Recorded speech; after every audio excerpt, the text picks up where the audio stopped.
ओम शांति।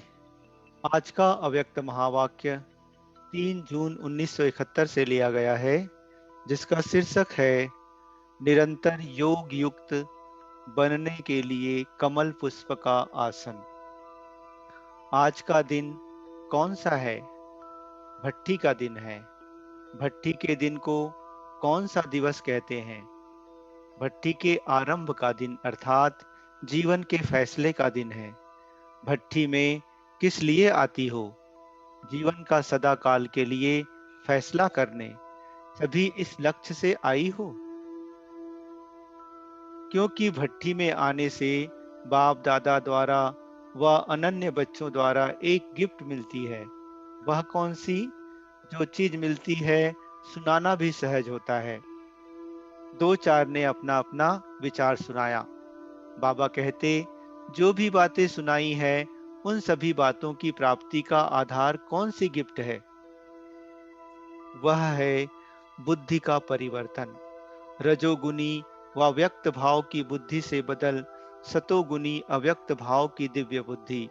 जिस दिव्य बुद्धि की प्राप्ति से ही अव्यक्त स्थिति व योग युक्त स्थिति को प्राप्त कर सकते हैं, तो गिफ्ट कौन सी हुई? दिव्य सतोगुनी बुद्धि।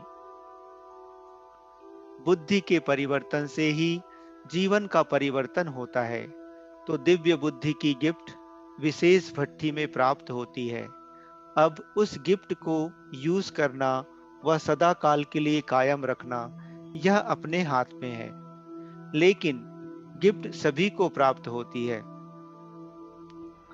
जो भी भट्ठी में आए हैं, दिव्य सतोगुनी बुद्धि की गिफ्ट द्वारा अपने को बहुत सहज और बहुत जल्दी परिवर्तन में ला सकते हैं।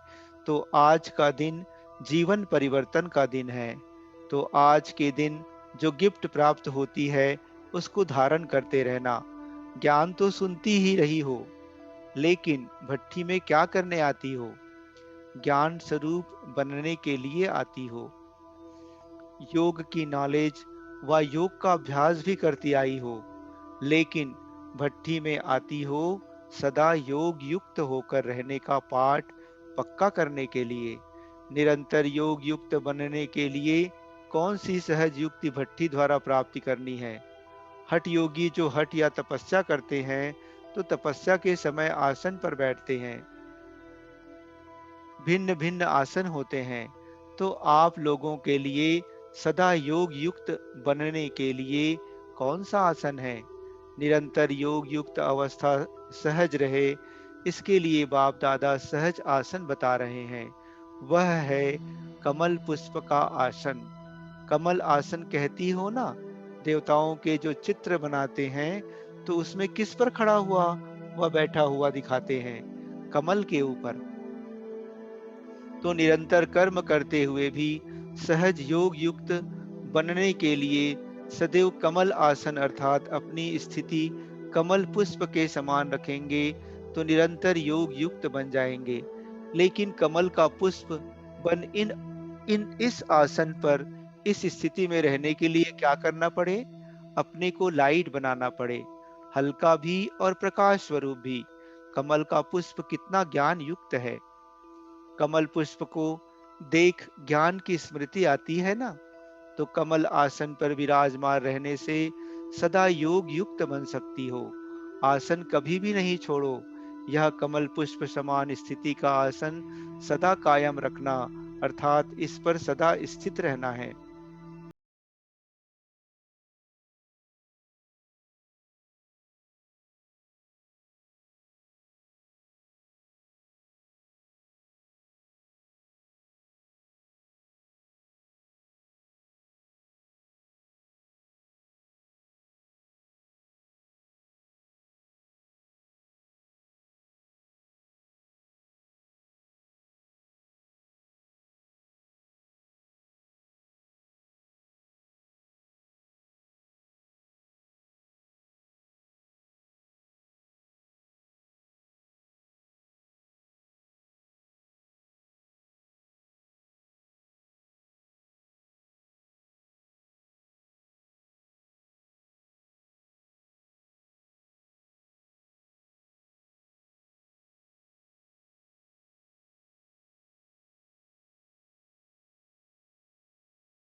ऐसे लगता है जैसे जब वृक्ष नया लगाया जाता है तो पहले बहुत कोमल, सुंदर छोटे-छोटे पत्ते निकलते हैं, जो बहुत प्रिय लगते हैं। तो यह ग्रुप भी नए पत्ते हैं, लेकिन कोमल है।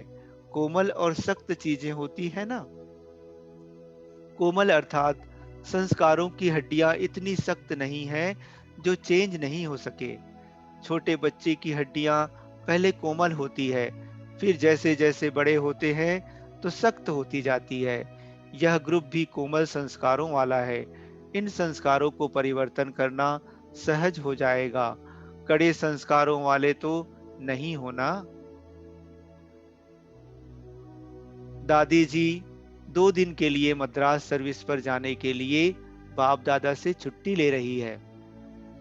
बाबा कहते, जो विश्व के राजे बनने वाले हैं, उन्हों की विशेषता यह है, सर्व आत्माओं को राजी रखना। महारथियों के कदम कदम में पद्मों की कमाई रहती है। सीता माता भी छुट्टी ले रही है। बाबा कहते, अपने को समर्थ आत्मा समझ इस शरीर को देख रही हो। साक्षी अवस्था की स्थिति में स्थित होने से शक्ति मिलती है। जैसे कोई कमजोर होता है तो उनको शक्ति भरने के लिए ग्लूकोज चढ़ाते हैं।